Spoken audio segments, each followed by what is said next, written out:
So you don't have any problems with like rappers calling women bitches and hoes and stuff like that? Nah, cause tell you the truth, some of them is bitches, see? You gotta realize that. You got the sisters and then the bitches. Huh? You know? You got the sisters. Are you saying that those are the bitches? Uh-huh. What makes those the bitches? Them the bitches cause you see how they dress. Just look how they dress. Sisters don't dress like that.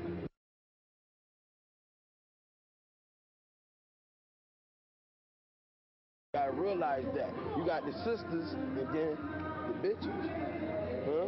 You know? You got the sisters. Are you saying that those are the bitches? Uh-huh. What makes those the bitches? Them the bitches cause you see how they dress. Just look how they dress. Sisters don't dress like that.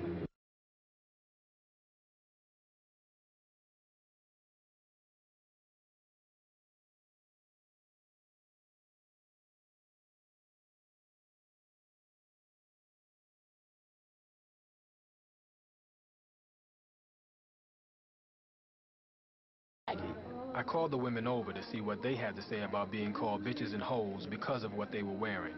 It's because we want to enjoy the weather and have on some nice shorts and a nice bra. That's just like a panty and bra set, you know what I'm saying? Do you feel like men sexually objectify you?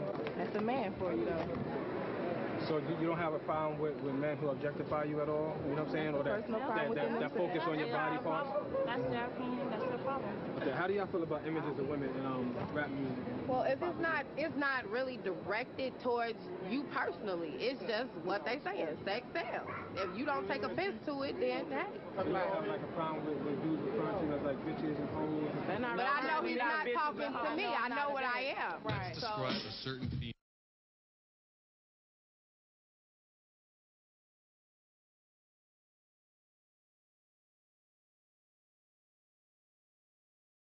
Say, when these rappers are calling, you know, women bitches and hoes, they're not talking about me. It's like, yo, they are talking about you. If George Bush was to get on national TV and make a speech, and he started calling black people niggas, would you be like, I don't know who George Bush is talking about, but he ain't talking about me? So they're coming out.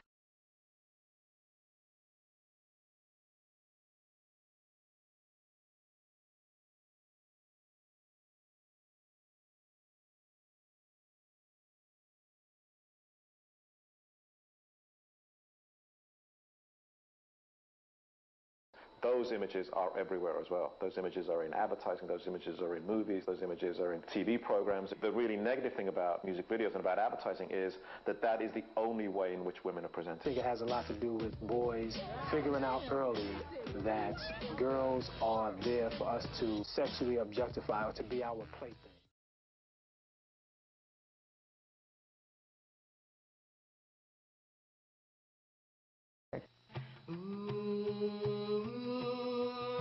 Treating women as objects has been an age-old tradition in many cultures.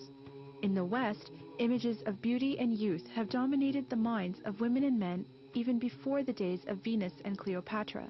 We know that women are so affected by the images that are portrayed of them in magazines, on TV, all around them that show the perfect woman, the ideal woman, and inevitably they compare themselves to that woman. This is what I find very ironic, that we try to seek liberation, that women here try to seek liberation through other means, but really they're not truly liberated because they're not psychologically liberated. They're still worrying about what do men think, what has the latest fashion designer, who is almost always a man, what has he designed for women to look good in this particular season. Therefore we find that young women attempt to be things that they're not. We find a lot of bulimia. We find a lot of anorexia. So health issues are paramount when you begin to take those images as part of the way we ought to be. Many Muslim women see their mode of dress as a form of freedom from our unrelenting obsession with the female body. Stressing the profound worth of the inner person, Islam reduces the importance of physical and material factors that often act as a barrier between people and an obstacle to true belief. You begin to focus more on who you are inside as opposed to what you look like on the outside.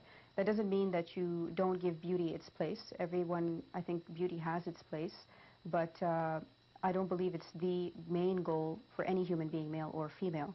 The respect you get from basic society.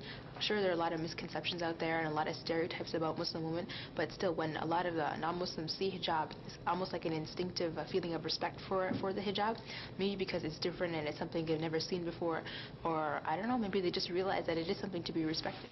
For me, this is very sort of important to who I am, because it's something that I feel is my right as a Muslim woman, and I feel that I feel a lot stronger, you know, dressing Islamically, covering, and it's something I'm very proud of.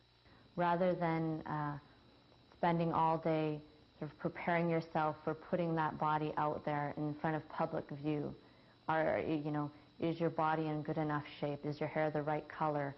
Are your clothes fitting you the way that show that body off? You're preparing yourself in other ways. You're preparing yourself mentally, spiritually. Of course you want to be healthy, but your priority is not how you appear to others. Your priority is who you are, what you have to say, how you will affect others. An important element of modesty in Islam is that it holds both genders responsible for establishing a proper code of conduct. This holistic approach promotes cooperation between men and women rather than confrontation. I think the Islamic approach to modesty is very practical. Actually, I think it's more than practical. I think it's deeply wise. God has created this attraction between men and women. It's something natural, it's something normal, but within a certain context. And taking that into account, this is why I think the onus of modesty is placed on both. Both men and women are individually responsible for their actions, and both will be accountable on the Day of Judgment for what they do. It means that the space between men and women is very wide.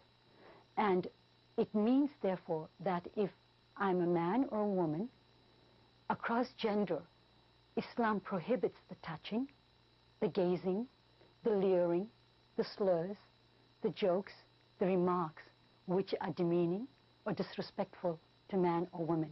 And those are very much, by the way, written into current policies in many of the institutions and communities I work with. If I look back on the problems that I had before I was Muslim, a lot of them had to do with the fact that there were no limits between men and women in terms of their socialization, and it led to a lot of situations in which you would find yourself uncomfortable.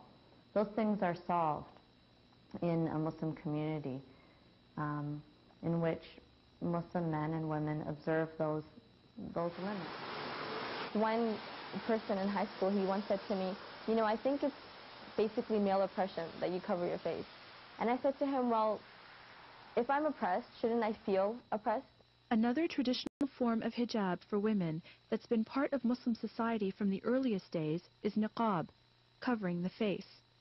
This was also the practice of the wives of the Prophet.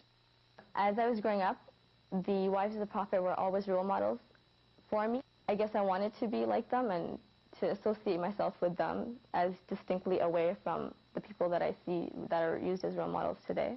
And I think that whatever was ordained on them is just as necessary on us. Honestly, I don't feel oppressed. And this is something that I did totally by choice. Zahra Fido coordinates classes for Muslims with hearing disabilities.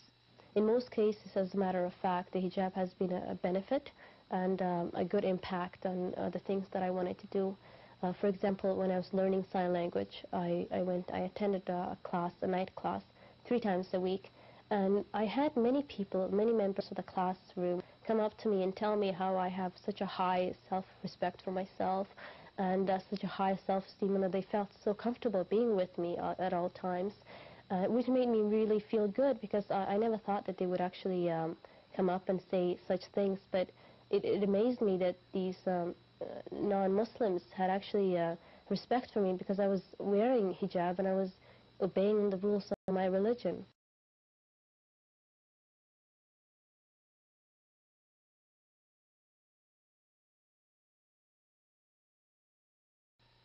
And say to the believing women that they should lower their gaze and guard their modesty, that they should not display their charms except for what normally appears of them, and they should draw their head cover over their bosom.